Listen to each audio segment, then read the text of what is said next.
नमस्कार.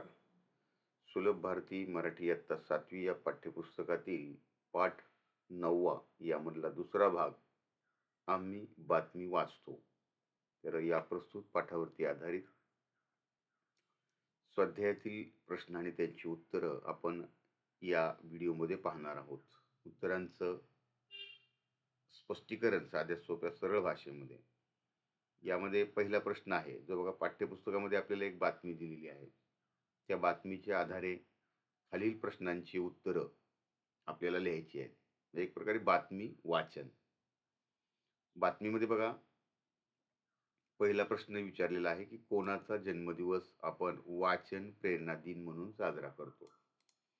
तर यामध्ये बघा, तर डॉक्टर APJ अब्दुल कलाम यांचा जन्मदिवस म्हणजे अब्दुल पाकीर जैनुलब्दीन कलाम यांचा जन्मदिवस आपण वाचन प्रेरणा दिन म्हणून साजरा करतो.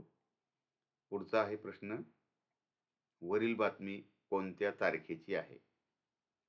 बघा उत्तर, बातमी ही बघा 15 ऑक्टोबरची असून 16 ऑक्टोबरला प्रसिद्ध झाली आहे. पुढचा प्रश्न आहे, वाचन प्रेरणा दिनाच्या निमित्ताने कोणकोणत्या कार्यक्रमाचे आयोजन करण्यात आले आहे? तर बघा, वाचन प्रेरणा दिनाच्या निमित्ताने ग्रंथदिंडी, पथनाट्य, वाचन स्पर्धा अशा विविध कार्यक्रमांचे आयोजन करण्यात आले. पुढचा प्रश्न आहे, कोणत्या विद्यार्थ्यास उत्कृष्ट वादक म्हणून बक्षीस देण्यात आले? उत्कृष्ट वाचक. तर इयत्ता 7वी मध्ये असणारा शेखर काजळे नावाचा विद्यार्थी आहे. याला उत्कृष्ट वाचक म्हणून बक्षीस देण्यात आलेलं आहे. पुढे आहे, विद्यार्थ्यांमध्ये वाचन कौशल्य वाढावे यासाठी कोणकोणते उपक्रम आयोजित करता येतात? बघा, वाचन कौशल्य विद्यार्थ्यांचं वाढण्यासाठी वाचन स्पर्धा घेतली पाहिजे. त्याचबरोबर कमी दरामध्ये, दर म्हणजे रेट, म्हणजे कमी किमतीमध्ये पुस्तकं विकली गेली पाहिजेत.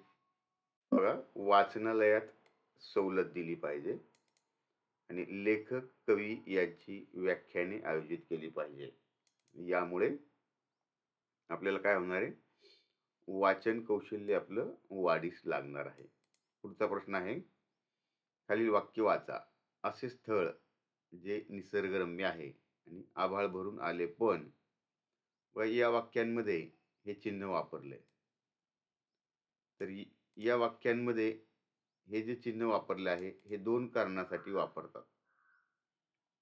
एक तर बघा, स्पष्टीकरण द्यायचे असेल आणि दुसरं बोलता बोलता विचार मालिका तुटल्यास.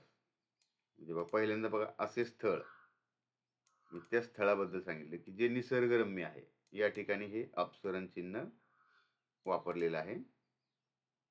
आणि दुसरं म्हणजे आभाळ भरून आलं पण, म्हणजे काय झाले, आता बोलता बोलता है ना, आभाळ भरून आलेलं हे सांगतंय पण काय झाले, त्या ठिकाणी एक अपसरण चिन्ह वापरतात. मग या चिन्हाला अपसरण चिन्ह म्हणतात. आणि अपसरण चिन्हाची लांबी ही संयोग चिन्हापेक्षा जास्त असते. म्हणजे संयोग चिन्ह आणि अपसरण चिन्ह यामध्ये काय फरक असतो ते स्पष्ट केलेलं आहे. शुद्ध लेखनाच्या सर्व नियमांची माहिती सांगणारा व्हिडिओ देखील आपल्या चॅनलवरती उपलब्ध आहे है ना, त्या ठिकाणी तुम्ही जाऊन अवश्य पाहावा. पुढचा प्रश्न शिक्षकांसाठी दिलेला आहे की विद्यार्थ्यांना विविध प्रसार माध्यमांद्वारे प्रसारित होणाऱ्या बातम्यांचे श्रवण किंवा वाचन करण्यास सांगावे. विद्यार्थ्यांना एखादा विषय देऊन संबंधित बातम्याचे संकलन करण्यास सांगावे. उदाहरणार्थ क्रीडा दिलेला आहे. तुम्ही तुमच्या शिक्षकांच्या मदतीने है ना याची माहिती घेऊ शकता. बघा, या ठिकाणी बातमी जी दिलेली आहे त्या बातमीवरती आधारित आपण हे प्रश्न पाहिले. ही बातमी आहे. तर विद्यार्थी मित्रांनो, 9वी आणि 10वी इयत्तेमध्ये इंग्रजी माध्यमाच्या बातमी नाही, जाहिरात लेखन हा मुद्दा 5 मार्कासाठी आहे. बघा, निंदा म्हणजे काय आणि पथनाट्य म्हणजे काय या ठिकाणी दिलेलं आहे. तर मित्रांनो, आपण या ठिकाणी थांबतोय. व्हिडिओ आवडल्यास नक्की लाईक करा. चॅनेलवरती नवीन आलेले असाल, चॅनेलला सबस्क्राईब केलं नसेल तर कृपया चॅनेलला सबस्क्राईब करा आणि जास्तीत जास्त व्हिडिओ आपल्या मित्रांपर्यंत कडे शेअर करा. धन्यवाद.